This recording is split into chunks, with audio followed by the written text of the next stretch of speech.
तो इस कहानी में हमें दिखाया गया है कि इस मॉडर्न टाइम में भी विचेस इन्हीं चुड़ैलें पाई जाती हैं। बस उनका रूप इंसानों वाला होता है, यानी वो इंसान जैसी ही बनकर इंसानों के बीच में रहती है। तो शुरुआत में हमें 3 लड़कियां दिखाई जाती हैं जो अच्छी विचेस बनने की पढ़ाई कर रही हैं एक किताब के जरिए। इसके अलावा वो किताब के जरिए काला जादू करने की भी कोशिश करेंगे, मगर वो कामयाब नहीं हो पाती क्योंकि ग्रुप या दायरे में 4 लोग होते हैं आमतौर पर, मगर वो 3 थी और ग्रुप में एक और का होना जरूरी था। मगर इधर वो जगह खाली थी, जिसके बगैर उनका ये दायरा मुकम्मल नहीं तो वो काला जादू भी नहीं कर सकती। मतलब कि होती तो वो चुड़ैलें ही है, मगर इसके बावजूद भी काला जादू नहीं कर पा रही थी। यही वजह है कि वो उस आखिरी इंसान को पिछले कई सालों से ढूंढने की कोशिश कर रही है। इसके बाद हम देखते हैं एक लड़की को जिसका नाम लिली होता है, जो कि अपनी मॉम के साथ इसी टाउन में शिफ्ट हो रही थी क्योंकि लिली की मॉम ने इसी टाउन में रहने वाले एक आदमी से शादी कर ली थी, जो जाहिर है अब लिली का सुतीला बाप था। और उसके अपने भी 3 बच्चे थे जो तीनों लड़के ही थे। अब उन सभी को एक अच्छी फैमिली की तरह मिलजुल के रहना था, मगर ये इतना भी आसान नहीं था क्योंकि लिली का बाप भी सुतीला और भाई भी। और तो और उन तीनों लड़कों को भी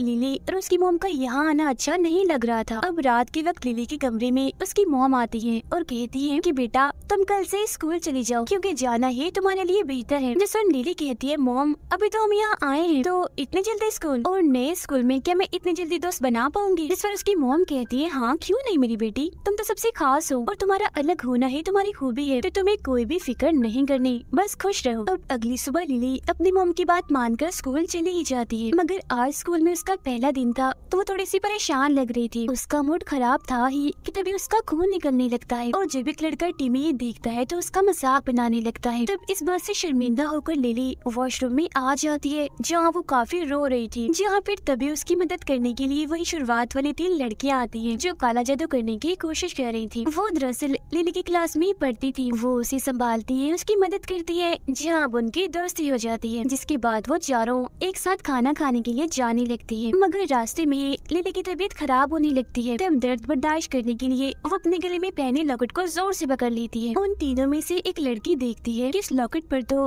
काले जादू का कोई निशान बना हुआ है, जो देख तीनों काफी खुश हो जाती है क्योंकि उनके चौथे मेंबर की यही निशानी थी जो लिली की तरफ ही इशारा कर रही थी। इसीलिए वो तीनों एक साथ उसे कहती है कि स्कूल के बाद हम बाहर घूमने जाएं, तुम्हारे लिए सरप्राइज है। फिर घूमने के बाद जब अगले दिन लिली स्कूल आती है तो उसकी तबीयत दोबारा से खराब होने लगती है, जो देख वही लड़का टीमी उसके कानों में आकर बोलता है कि अगर तुम मेरे साथ मिल जाओगी तो मैं तुम्हारी मदद कर दूंगा जिससे तुम्हारी तबीयत ठीक हो जाएगी। तब ये सुन लिली को गुस्सा आ जाता है और वो बगैर हाथ लगाए टीमी को दूर फेंक के मारती है। तब ये देखकर वहाँ मौजूद सारे बच्चे एकदम चौंक जाते हैं कि आखिर लिली ने ये कैसे कर दिया। मगर इस सब की वजह से लिली और टीमी को सजा हो जाती है। सजा उनकी ये थी कि जो उन्हें कहा जाएगा उन्हें वो करना पड़ेगा। जिस तरह लिली के कानों में एक आवाज गूंजने लगती है जो उसे वॉशरूम में आने का कहती है। तब पता लगाने के लिए वो फौरन वॉशरूम में जाने लगती है कि आखिर वो चीज या वो कौन है जिसने मुझे वॉशरूम में बुलाया है। जब भी पहुँचती है तो देखती है कि वो तीनों लड़कियाँ पहले से ही वहाँ मौजूद है। वो बताती है कि हमने ही एक ताकत का इस्तेमाल करके तुमसे राब्ता किया और तुम्हें यहाँ वॉशरूम में बुलाया। जिसके बाद वो उसे बता ही देती है कि हम तीनों कोई इंसान नहीं बल्कि चुड़ैले हैं। और तुम तो ये बात जानती हो ना पहले से ही, क्योंकि जिस तरह तुमने टीमी को उठाकर फेंका कोई आम इंसान तो ऐसा नहीं कर सकता। काले जादू पर यकीन भी है तुम्हारा, जो बात तुम्हारे लॉकेट से साबित हो गई। तो बताओ ये सब तुम्हें कब से पता है? मगर लिली यहाँ काफी हैरान थी, उसे कुछ भी समझ नहीं आ रही थी कि आखिर ये किस बारे में बात कर रही है। तब उसकी परेशानी दूर करने के लिए वो स्कूल के बाद उससे मिलती है और फिर खुल के उसे बता ही देती है कि हम तीनों चुड़ैले हैं और काला जादू करने की पिछले काफी अरसे से कोशिश करती आ रही है, मगर वो नहीं हो पाता क्योंकि हमें हमारे एक और साथी की तलाश थी जो तुम हो, और हमें मिल भी गई हो क्योंकि तुम्हें भी हमें अलग किस्म की ताकतों का एहसास हुआ है। तो अब उनमें से एक लड़की लिली के सामने घुटनों के बल बैठ जाती है और उसे अपने ग्रुप में शामिल होने के लिए काफी मनाने की कोशिश करने लगती है, जिस पर लिली आखिरकार हाँ बोल देती है। और अब क्योंकि वो 4 लोग थे, मतलब कि उनका ग्रुप पूरा हो गया था, तो वो किसी भी किस्म का जादू कर सकती थी। जिसके बाद वो अपनी अपनी ताकतों को आजमाने के लिए जंगल में जाती है और पत्थरों की मदद से एक बड़ा सा दायरा बनाकर उसके अंदर बैठ जाती है और कुछ मंत्र वगैरह पढ़ने लगती है। उन्होंने आंखें भी बंद की हुई थी और फिर जब लिली आंखें खोलती है तो देखती है कि सब कुछ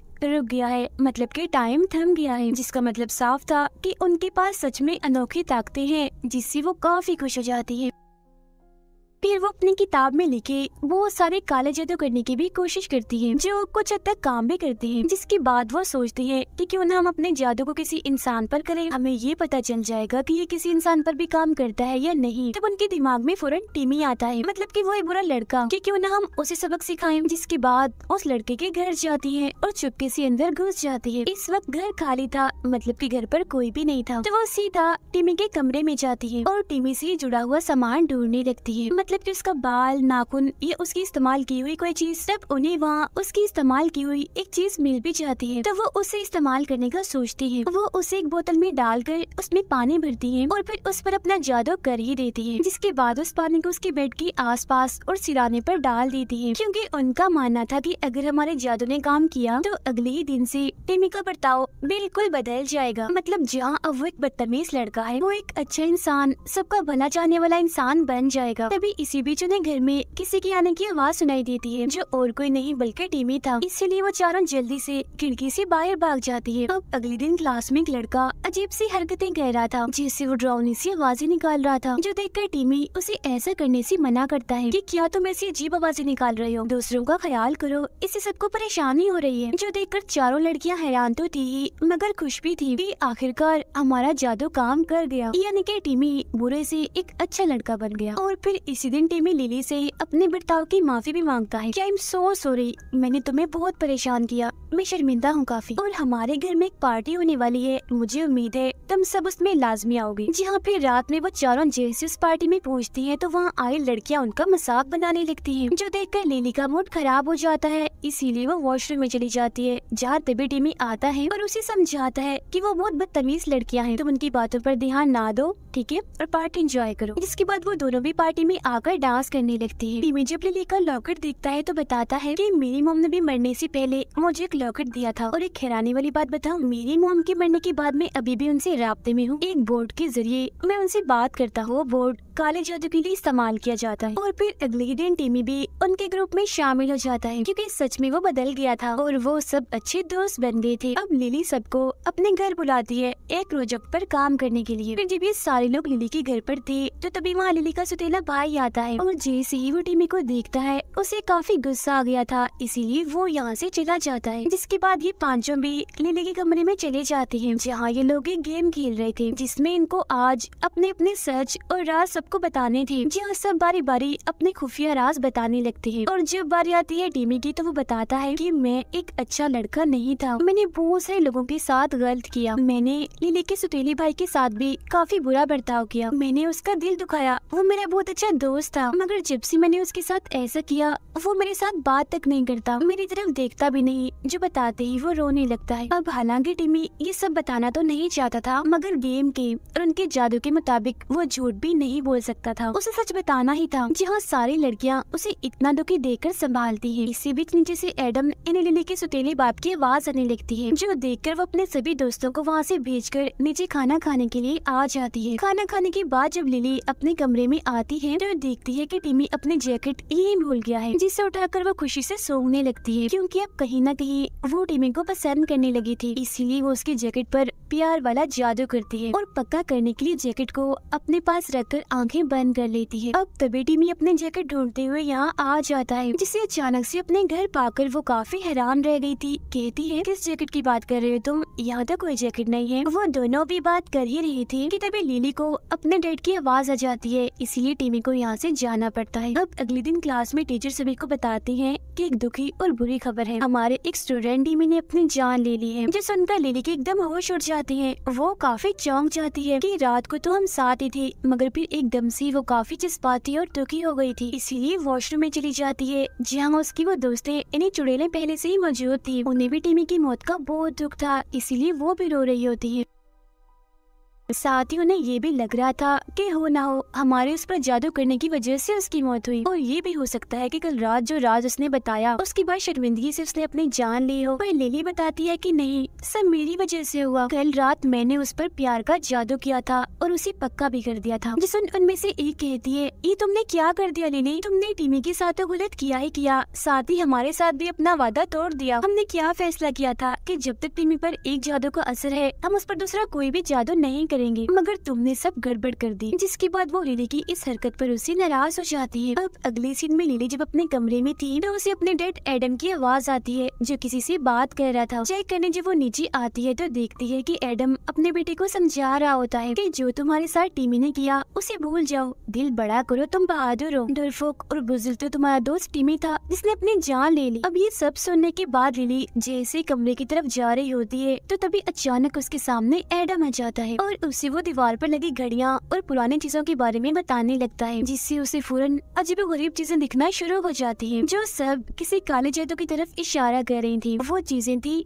आग, ऊन और सांप। ये सब देखने के बाद वो काफी डर जाती है और चिल्लाती हुई फौरन उठ जाती है क्योंकि ये दरअसल उसका सपना था। अब उसकी आवाज सुनकर उसकी मोम वहाँ आती है और उसे इतना डरा हुआ देखकर वो भी काफी घबरा गई थी। लिली उन्हें बताती है, मामा यहाँ गड़बड़ है, हम भी यहाँ महफूज नहीं है, एडम मुझे ठीक नहीं लग रहा, उसमें कुछ तो अजीब है, हमें यहाँ से जाना होगा। उसकी इन बातों पर उसकी मोम को यकीन नहीं आता। वो कहती है, ऐसा कुछ नहीं है जो तुम सोच रही हो, सब ठीक है, मैं समझ सकती हूँ तुम्हारा दुख, टीमी की मौत से तुम्हारे दिमाग पर गहरा सदमा है ना? तो हम कुछ दिनों तक बाहर घूमने जाएंगे ताकि तुम थोड़ा सा अच्छा महसूस कर सको। जिसके बाद लिली एडम के खिलाफ सुराग ढूंढने लगती है ताकि उसके पास कोई सबूत आ जाए और वो अपनी मॉम को दिखा सके कि एडम सच में ही अजीब है। जहाँ तभी सामान में उसे अपने नाम की एक फाइल मिलती है जिसे पढ़ने से वो काफी दुखी हो गई थी क्योंकि उसे पता चल गया था कि वो अपनी मॉम की सगी बेटी नहीं है बल्कि गोद ली गई है। लेकिन ये बात उसकी मॉम ने आज तक उससे छुपा कर रखी, उसे सच नहीं बताया। इतनी ही देर में उसकी मॉम यहाँ आ जाती है तो वो उन्हें बगैर कुछ कहे वहाँ से चली जाती है। फिर अगले ही दिन जब ये लोग टीमी के फ्यूनरल पर जाते हैं, यानी जब उसे दफनाया जा रहा था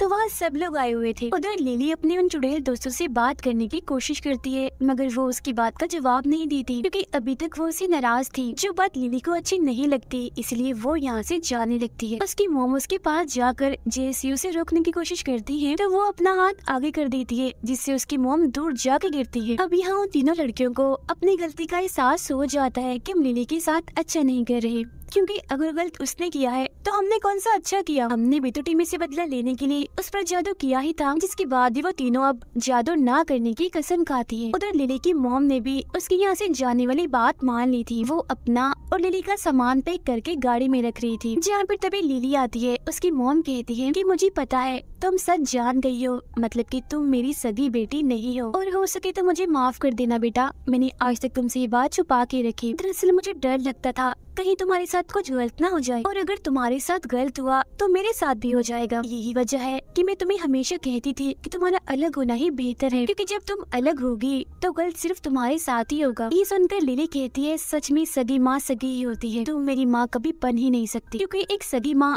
कभी भी अपनी बेटी को ऐसे नहीं कहती, मुसीबत में उसे अकेले नहीं छोड़ सकती। और फिर तभी उसकी मॉम अपना रूप बदलने लगती है, जो दरअसल और कोई नहीं बल्कि एडम था, जिसकी मॉम का रूप लेकर उससे बातें कह रहा था। दरअसल एडम भी कोई आम इंसान नहीं बल्कि एक विच ही था। वो पहले लिली का ध्यान भटकाता है और फिर उसे मुक्का मार के बेहोश कर देता है और पकड़कर उसे जंगल में ले जाता है। उधर वो तीनों चुड़ैले टीमी से अपने किए की माफी मांगने के लिए काले जादू वाले बोर्ड के जरिए उसे बात करने की कोशिश करती है। तब टीमी उनकी बात का जवाब भी देता है कि मैंने खुद अपनी जान नहीं ली बल्कि एडम ने मुझे मारा है, क्योंकि वो कोई इंसान नहीं है बल्कि विच है और वो भी काफी खतरनाक वाला। ये जानकर वो तीनों समझ जाती हैं कि अगर एडम ने टीमी को मार दिया तो वो लिली को भी नहीं छोड़ेगा, इसका मतलब कि लिली की जान खतरे में है। उधर जब लिली को होश आती है तो एडम उसे कहता है, अपनी सारी ताकतें मुझे दे दो वरना मैं तुम्हें जान से मार दूंगा, पर वो ऐसा करने से साफ साफ मना कर देती है। और तभी एडम उसका गला दबाकर उसे जान से मारने की कोशिश करता है। यहाँ वो खुद को बचाने के लिए कुछ भी नहीं कर पा रही थी, क्योंकि एडम ने उसे अपने जादुई दायरे में रखा हुआ था, जहाँ उसकी ताकतें काम नहीं कर रही थी। लेकिन फिर तभी अचानक से वक्त रुक जाता। लिली जैसे पीछे मुड़कर देखती है तो वहाँ उसकी वो तीनों दोस्तें थी जो आखिरकार उसकी मदद करने के लिए यहाँ आ ही गई थी। वो अब तीनों एक साथ अपनी अपनी ताकतों का इस्तेमाल करके एडम को रोकने की कोशिश करती है, मगर वो उसकी ताकतों के आगे कमजोर थी, ज्यादा देर तक उसे वो नहीं रोक पाती। एडम एक एक करके उठा कर उन्हें अलग अलग फेंक देता है और फिर लिली को जान से मारने के लिए उसकी तरफ बढ़ता है, मगर तभी लिली देखती है कि मेरी दोस्तें अलग अलग 3 जगहों पर गिरी हुई हैं, तो वो भी चौथी जगह पर जाके गिर जाती है। अब ऐसा करके उनका दायरा मुकम्मल हो गया था, इसीलिए वो अपने अपने मंत्र पढ़ने लगती है। जिसके बाद एडम के चारों तरफ आग का एक दायरा बन जाता है। आग इतनी फैलती जाती है कि उसमें वो जलकर मारा जाता है, जिसके बाद सब कुछ बिल्कुल ठीक हो गया था। और अगले दिन लिली की मोम उसे उसकी असली माँ के पास ले जाने लगती है, क्योंकि असल में उसकी सगी माँ ने उन्हें कहा था कि वो लिली का ख्याल रखे। वजह ये थी कि उनके पास लिली की जान को खतरा था। जहाँ पर आखिरकार वो अपनी सगी मोम से आकर मिलती है। पहली बार अपनी मोम को देखकर वो काफी जज्बाती हो गई थी, साथ ही वो काफी खुश भी थी। और उसकी खुशी के साथ ही ये कहानी इधर ही खत्म हो जाती है।